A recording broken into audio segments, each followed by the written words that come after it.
Salut et bienvenue à leçon 4, lecture de plan, partie 2. Et si on se rappelle de notre dernière leçon en partie 1, on a introduit les notions de base de la lecture de plan ou du dessin technique mécanique. Ensuite, on a regardé les genres de lignes et ce qu'ils représentaient. Et finalement, on a terminé la dernière vidéo en regardant les projections au premier et au troisième diède.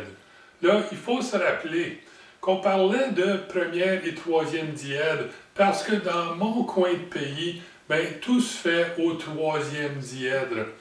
Et c'est comme ça que le reste du cours va progresser. Si vous restez dans un coin du globe qui utilise des projections au premier diède, faites juste ajuster ce que je dis pour coïncider avec votre façon de regarder les choses. Là, aujourd'hui, on va s'affairer à regarder, entre autres choses, mais au moins au début, de regarder les vues et de déterminer pour une pièce donnée quelle devrait être la vue de face. Comment est-ce qu'on détermine ça? Puis une fois qu'on aura choisi la vue de face, combien de vues totales seront requis pour représenter une pièce? Et comment est-ce qu'on dispose ces vues-là sur le dessin? Une fois qu'on aura vu nos 6 vues de base, on va parler de définition spécifique. On va parler de hauteur, largeur et profondeur. Et comment s'entendre sur ce que veut dire ces termes-là, pour que lorsque des personnes de métier discutent entre eux, qu'on sache qu'on parle tous de la même chose. On va ensuite regarder des vues spéciales. Là, souvent on appelle ça des projections angulaires, ok? Donc, c'est des vues qui sont projetées d'une de nos 6 vues de base. Là, après ça, probablement qu'on va regarder nos différents types de dessins, nos dessins d'assemblage, nos dessins détaillés, nos dessins combinés. Et pour finir, probablement aujourd'hui, je pense que ça va être assez, avec les notes et ce qui entoure un petit peu le dessin en langage écrit. Alors, commençons et on va commencer par regarder quelle surface d'une pièce devrait être choisie pour représenter ou pour être la vue de face du dessin. Il est possible que vous vous posez la question, pourquoi c'est important de savoir quelle surface de la pièce va être choisie comme étant la vue de face de cette pièce-là? C'est pas mal important, puis c'est important pour au moins 2 raisons. La première raison pourquoi il est important de bien définir la vue de face, c'est qu'évidemment, ce qu'on apprend ici en lecture de plan peut s'appliquer à notre dessin à main levée, ou ce qu'on appelle ici en Amérique du Nord du sketching. Là, lorsque je fais du sketching, évidemment, c'est à main levée. Mais ça ne veut pas dire pour autant que mes projections puis que mes vues peuvent être toutes de travers. Non, non, ça doit quand même respecter les normes, même si c'est à dessin à main levée. Et puis, la deuxième raison pourquoi il est important de pouvoir reconnaître et définir correctement la vue de face, évidemment, c'est que nos termes, très importants, termes de largeur, hauteur et profondeur, sont toujours définis à partir de la vue de face d'une pièce. Mais comment est-ce qu'on fait pour choisir ou définir la vue de face d'une pièce? C'est pas mal plus simple qu'on puisse le penser. En réalité, la vue de face est la vue qui représente le mieux la pièce, ok? Ça veut dire qu'il le montre dans sa forme la plus réelle, en nous montrant le plus de détails possible et en nous montrant le moins de lignes cachées possible. Si je prends tous ces critères-là puis je les ramasse ensemble, on peut simplifier en disant que si sur un dessin j'enlevais toutes les autres vues à part de la vue de face, j'aurais quand même une bonne idée de ce qu'a l'air cette pièce-là. Là, pour le bloc 1, 2, 3 que j'ai ici, si je regardais le côté de la pièce, je l'appelle le côté, mais si je regardais ce côté-ci, c'est probablement pas un côté qui est apte à vraiment représenter la forme de cette pièce-là. Les proportions sont pas celles qu'on recherche et ça ne m'indique pas bloc 1, 2, 3. Celle-là, pas beaucoup plus. Celle-là me donne une idée de ce qu'un bloc 1, 2, 3 peut être, parce que j'ai mon 3 puis mon 2 pouces, mais j'ai quand même beaucoup de lignes cachées. Si je le tourne comme ça ici pour voir les chambrages en pleine direction, donc avant les chambrages, bien, j'élimine ces lignes cachées-là. Donc, vraiment, dans ce cas-ci, cette vue ici devrait être la vue de face. Là, si je regardais cette pièce-ci, puis je l'observais de l'angle ou du point de vue qu'on a ici, bien, je vois que c'est rectangulaire, presque carré, mais ça ne me donne pas beaucoup d'indices. Si je le tournais comme ça, bien, je commence à avoir un peu plus d'indices. Je vois que j'ai une ligne au centre et je vois la forme générale, mais c'est encore difficile à cerner. Par contre, si je tourne la pièce comme ça, bien ça crie bloc en V. Là. Je veux dire, c'est évident que c'est un bloc en V. Je vois le V, je vois les rainures latéraux et je vois réellement une bonne description de ce que cette pièce représente. Là, ça, il faut que ce soit ma vue de face. C'est celle qui décrit la mieux la forme de cette pièce-ci. Et si je regardais une pièce qui est très calme, qui n'a pas grand-chose qui se passe, pas de trou, pas vraiment rien de clairement défini. Tout ce que j'ai ici, c'est une barre d'acier de 6 pouces par 1 pouce par 3/8 de pouce. Mais si je le regarde sur cette surface-là, bien, ça ne décrit pas bien la pièce. Ici, même chose. Par contre, si je le tourne ici, j'ai une sensation de proportion. Je vois le 6 pouces, je vois le 1 pouce. Tout ce que je ne vois pas ici, c'est la profondeur de 3/8. Ça représente la pièce et ça est la vue de face. Là, prenons quelques minutes pour aller regarder des dessins techniques existants et voir quels sont sur ces dessins-là les vues de face. Là, évidemment, sur un dessin existant, donc un dessin qui a déjà été produit, définir la vue de face est phénoménalement plus simple.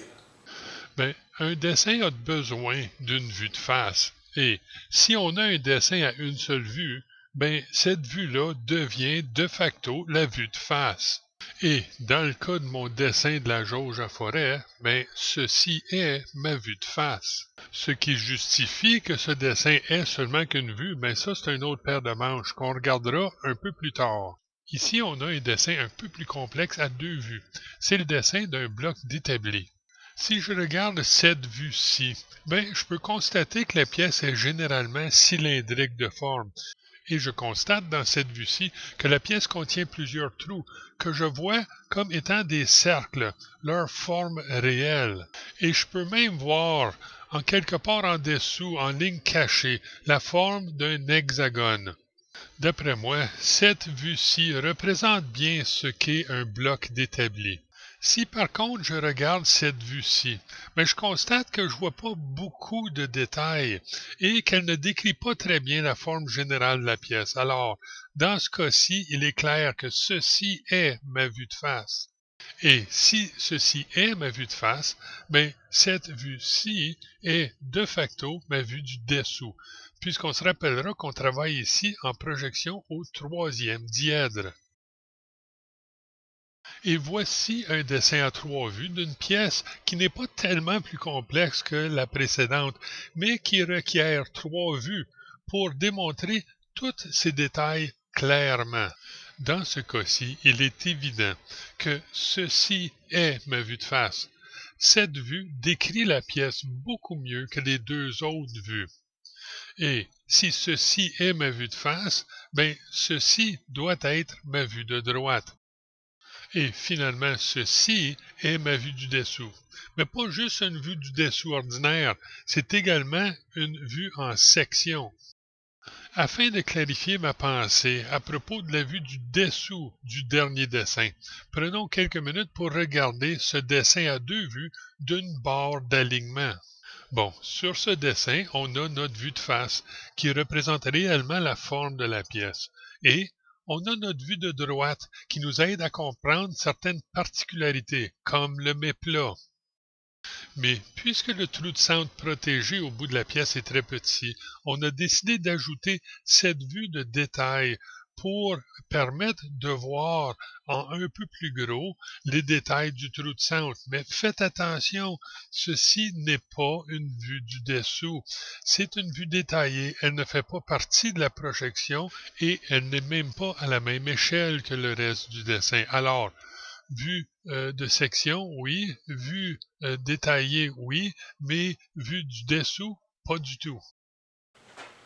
Bon, ben, avant d'aller plus loin, on va essayer de clarifier certaines choses. J'ai ma petite barre de 6 pouces par 1 pouce par 3,8. Puis on va s'en servir comme exemple pour décrire, parce que comme j'ai déjà mentionné, décrire des pièces ou des entités physiques par langage parlé ou écrit, ben, c'est pas quelque chose de facile à faire. Puis c'est encore plus complexe si on ne sait pas de quelle façon la pièce est orientée. Puis c'est d'ailleurs une des grosses difficultés. Fait que nous autres, on va s'entendre pour clarifier les choses. Fait que ça, c'est la vue de face de ma pièce ici, que j'ai représentée ici en bleu avec F en noir. Donc, ma vue de face. On va dispenser la barre, puis on va regarder notre exemple. Donc, ici, j'ai ma vue de face. Vue du dessus. Vue de droite. Bon, ben, on va corriger ça.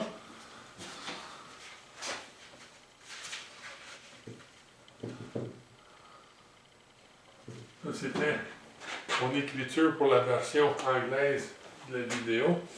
Donc, vue de face, vue du dessus et vue de droite, donc vue de côté. On va l'appeler C pour côté. Bon, ben, parfait. J'ai mes 3 vues, vue de face, vue de dessus, vue de côté. Et je remarque que la pièce bouge dans un ou dans l'autre des vues.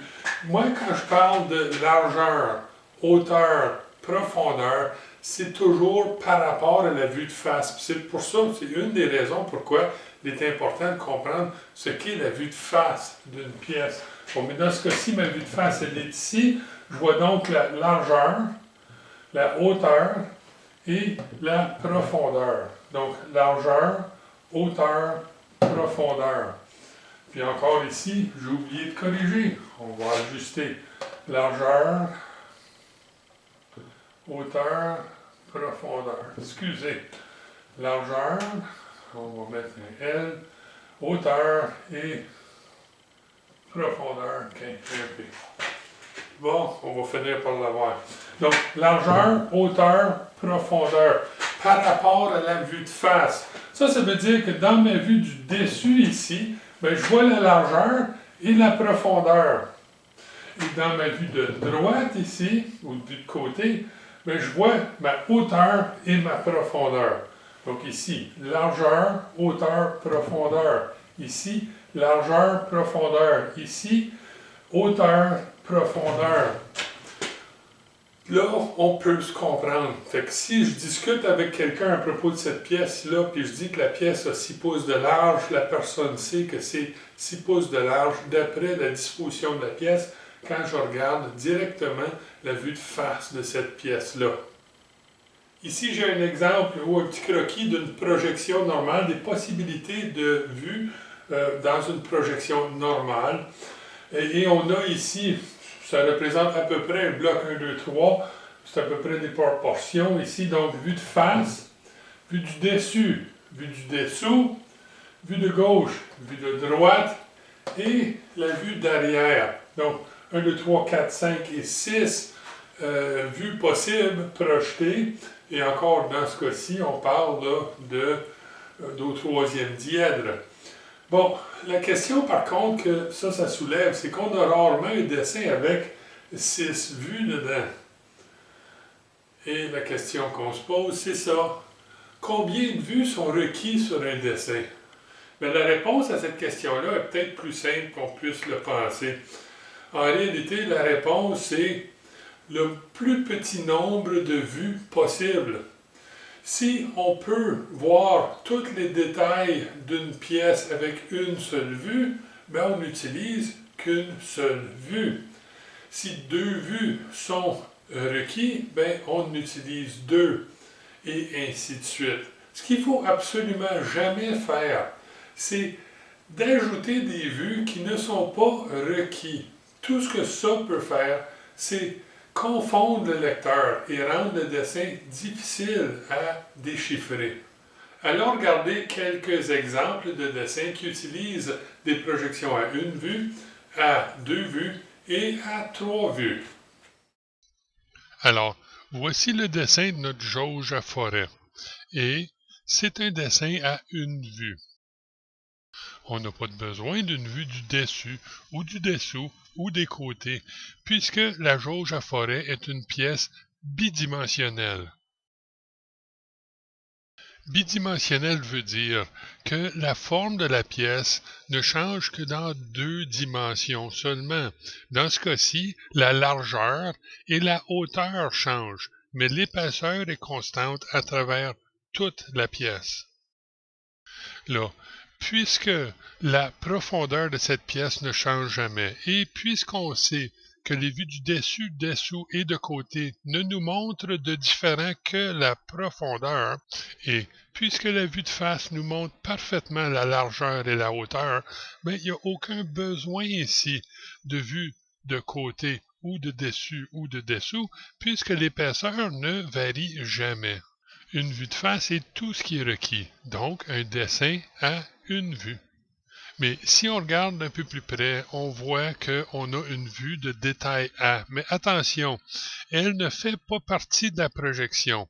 Elle n'est pas alignée avec le reste du dessin, elle n'est pas à la même échelle.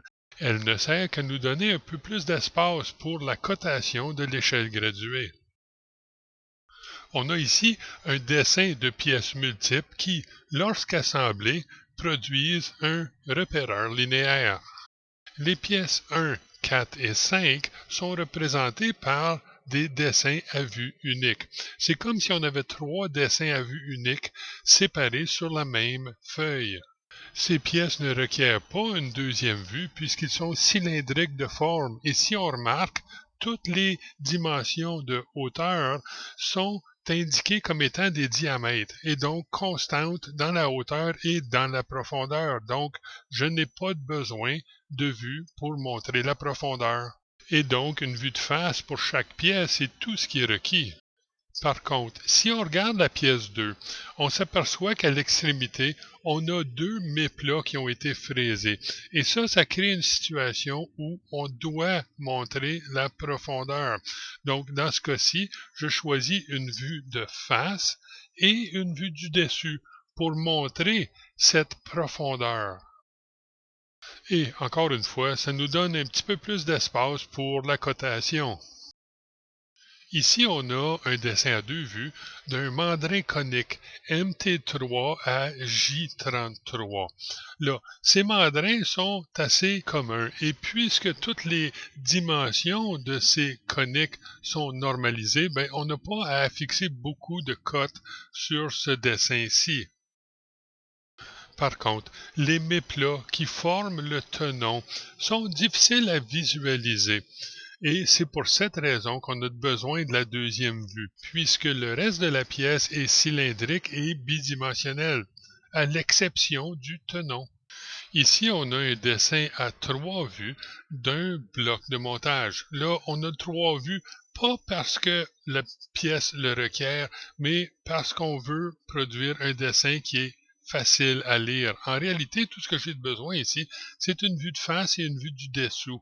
Mais si j'utilisais seulement ces deux vues-là, j'aurais très peu d'espace pour affixer mes cotes. Et puisqu'il y a beaucoup de trous dans la pièce, mais la vue de droite est très pratique pour montrer cette cotation-là. Donc, dans ce cas-ci, la vue de droite sert à simplifier la lecture du dessin.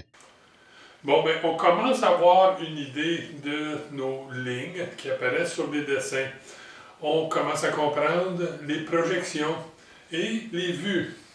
Ce serait un bon moment de commencer à penser à regarder ce qui entoure le dessin. Fait que, allons voir les notes de dessin et les cartouches. Ici, on retourne à notre dessin de barre d'alignement.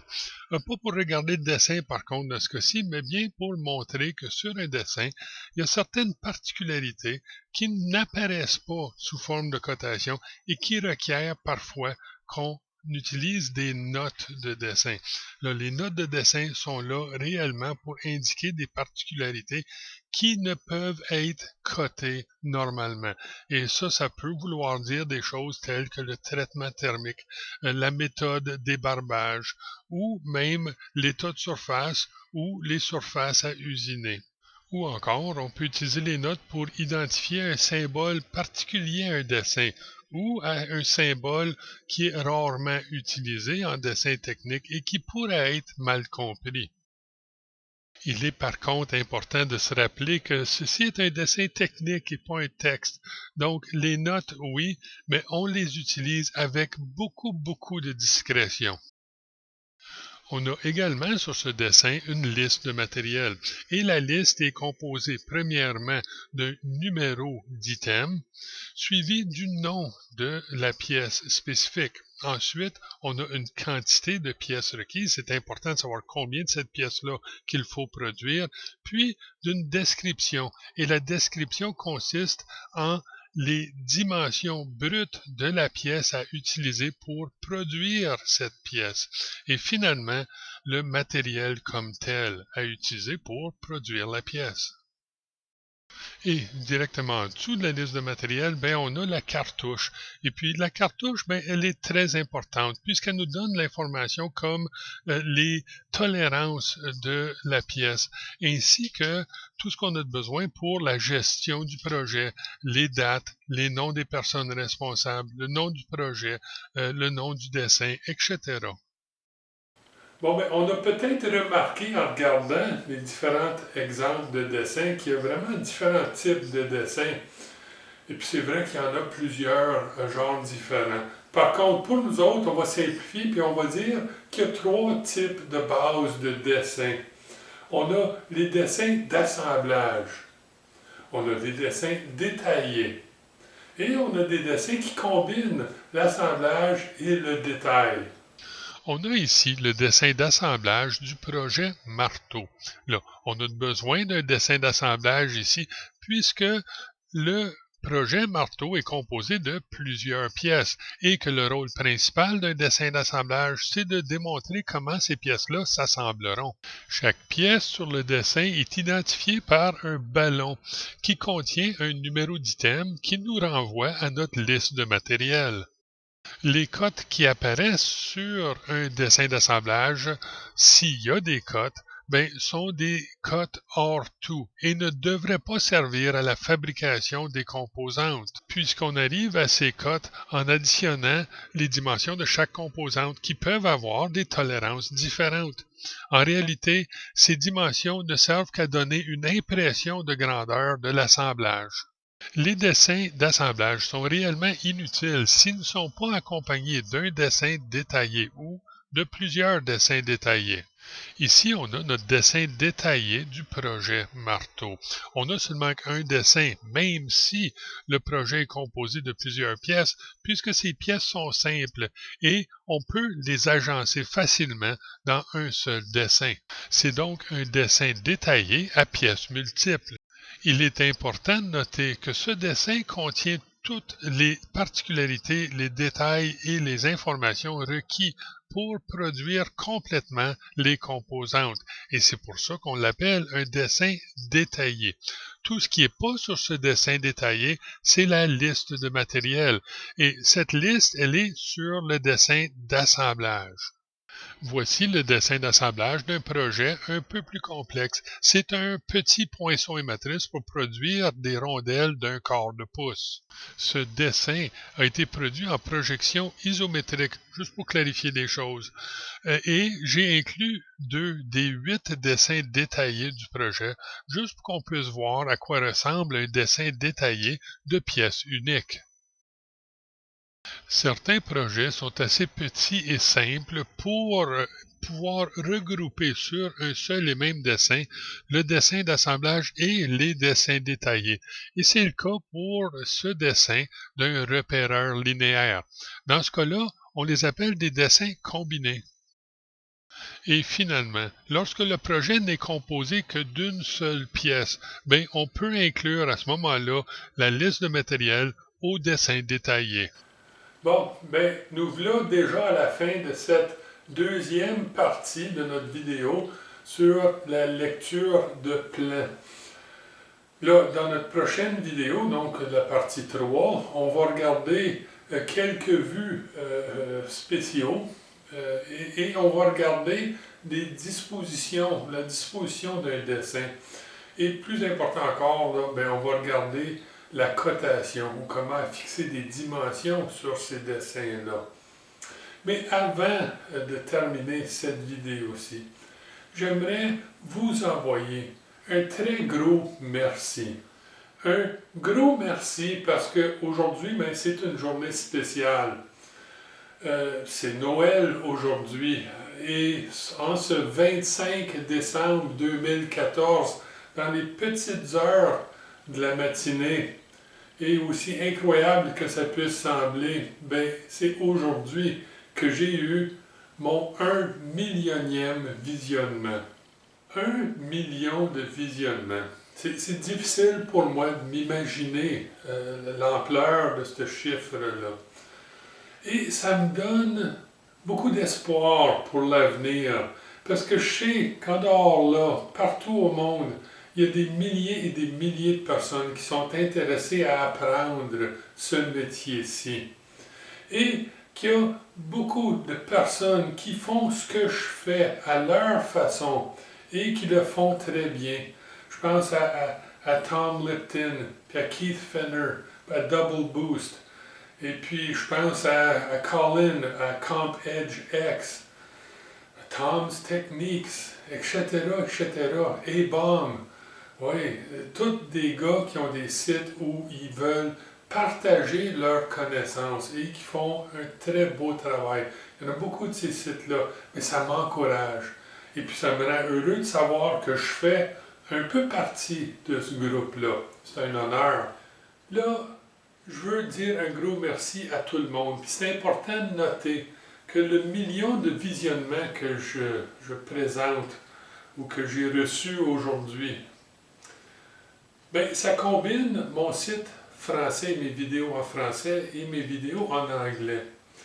Et ce message de merci, ben, je veux qu'il fasse le tour de la Terre parce que j'ai des personnes qui regardent mes petites vidéos au Japon, au Groenland, dans les provinces de l'ouest du Canada, dans le sud des États-Unis, en Amérique centrale, en Amérique du Sud, en Afrique du Nord, au Moyen-Orient, en Europe, partout, partout, partout.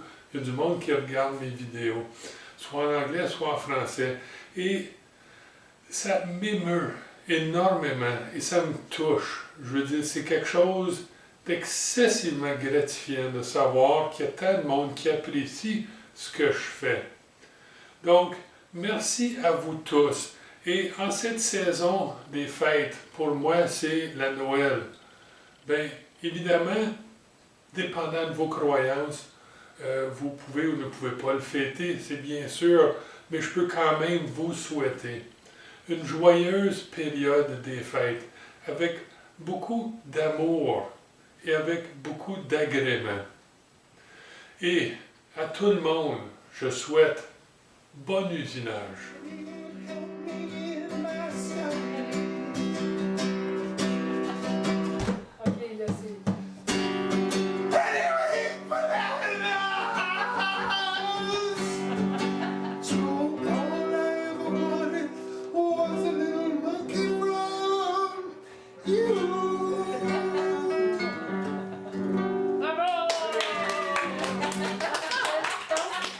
There you go.